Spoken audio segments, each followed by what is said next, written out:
عليكم ورحمة الله وبركاته.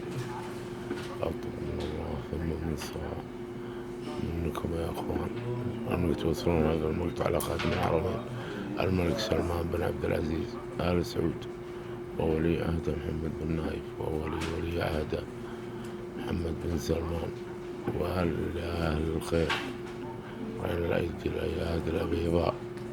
أنا الرجل أغسل لي الآن 14 سنة، وأطلب من الله ثم منكم تساعدوني بالزراعة لأني أعول أسرة من نسوة كلها من 4 بنات وزوجتي، وأعيش ببيت بالإيجار. وأطلب من الله ثم منكم أنك تساعدوني بالزراعة خارج المملكة، والآن أنا على الغسيل الكلوي.